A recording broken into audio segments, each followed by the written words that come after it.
જય ડાકોરના ઠાકોર મિત્રો, આજે આપણે આવી ગયા છીએ ડાકોર મંદિરે કે રણછોડરાયના મંદિર તરીકે જે પ્રખ્યાત છે. તો આપણે મિત્રો આજે ડાકોરના મંદિરની મુલાકાત લેવા જઈ રહ્યા છીએ અને હું તમને મંદિરના દર્શન કરાવીશ. સાથે સાથે મારી પાસે જે કંઈ પણ એની માહિતી છે એ પણ હું તમને સાથે સાથે જણાવીશ. તો મિત્રો, ફરીથી નવા વિડીયોમાં એક આવી ગયા છીએ. મારી ચેનલને લાઇક કરજો, શેર કરજો અને સબસ્ક્રાઈબ કરવાનું ભૂલતા નહીં, અને બેલ આઇકન દબાવી દેજો, જેથી કરીને કોઈ પણ નવા વિડીયો આવે તો સૌથી પહેલાં તમને નોટિફિકેશન મળી રહે. તો મિત્રો, ડાકોર મંદિર તમને ખબર જ છે બધાને કે ખૂબ ડાકોરમાં આવેલું આ રણછોડરાયનું મંદિર ખૂબ જ પ્રસિદ્ધ જ મંદિર છે. એટલે તમે ગમે ત્યાંથી ત્યાં પહોંચી શકો છો. એ ગુજરાતમાં આવેલું રણછોડરાયનું સરસ મજાનું એવું મંદિર છે. હવે દ્વાપર યુગમાં ડંક મુનિએ ડાકોરમાં આશ્રમ બનાવ્યો હતો.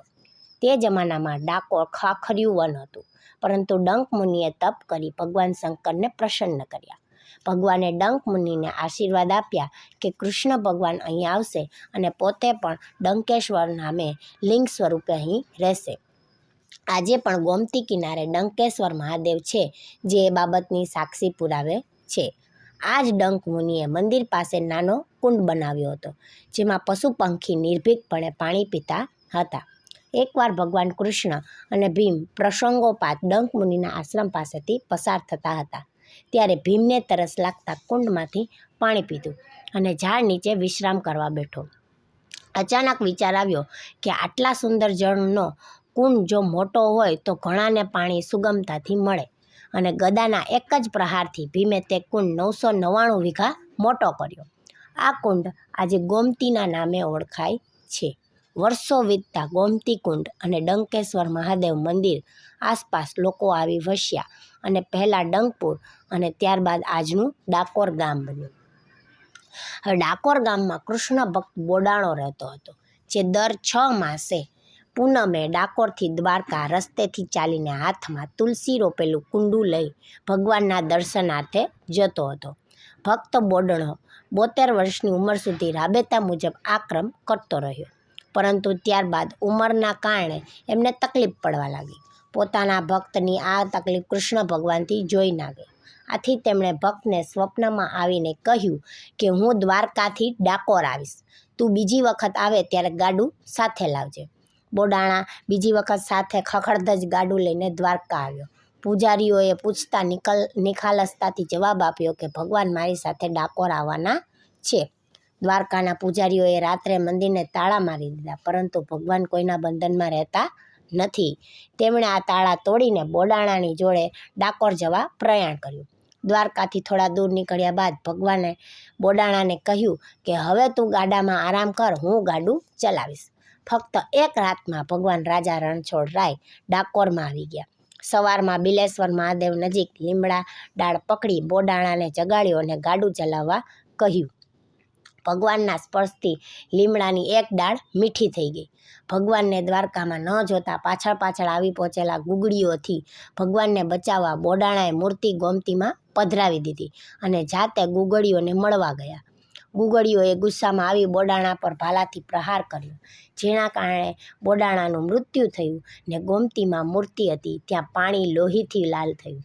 દ્વારકાના પૂજારીઓએ એક યુક્તિ અજમાવી કે જો ભગવાનને ડાકોરમાં રાખવા હોય તો મૂર્તિના વજન જેટલું સોનું મૂકવું. તેઓ જાણતા હતા કે બોડાણો ખૂબ ગરીબ માણસ છે, એટલું સોનું આપી નહીં શકે અને કૃષ્ણ ભગવાનની મૂર્તિ દ્વારકામાં જ રહેશે. બોડાણા પાસે સોનાના નામે તેની પત્નીએ પહેરેલી ફક્ત નાકની વાળી હતી. જ્યારે મૂર્તિની સામે ત્રાજવામાં તેને મૂકવામાં આવી ત્યારે તેનું અને મૂર્તિનું વજન બરાબર થયું. આવી રીતે કૃષ્ણ ભગવાનનું સ્થળાંતર દ્વારકાથી ડાકોરમાં થયું અને આજે ડાકોરમાં તે જ અસલ મૂર્તિ છે જે પહેલાં દ્વારકામાં હતી. અનેક નામે ઓળખાતા ભગવાન કૃષ્ણ દ્વારકામાં દ્વારકાધીશ અને ડાકોરમાં રણછોડરાયજી ઠાકરના નામે ઓળખાય છે. તેમને મળેલ નામ પાછળ પણ એક કથા છે. જરાસંઘના મિત્ર કાલ્યવને જ્યારે કૃષ્ણ ભગવાન પર આક્રમણ કર્યું ત્યારે તેઓ મથુરા વાસીઓના રક્ષણ માટે તેમને સાથે લઈને રણ છોડીને ભાગી ગયા અને નવી નગરી દ્વારકા બનાવીને ત્યાં વસ્યા. આથી જ તેમને દ્વારકા અને ડાકોરમાં રણછોડરાયના નામે ઓળખવામાં આવે છે. તો મિત્રો, આ છે આપણા ડાકોરના રણછોડરાયનો ઇતિહાસ. મેં તમને ટૂંકમાં આજે જણાવ્યો.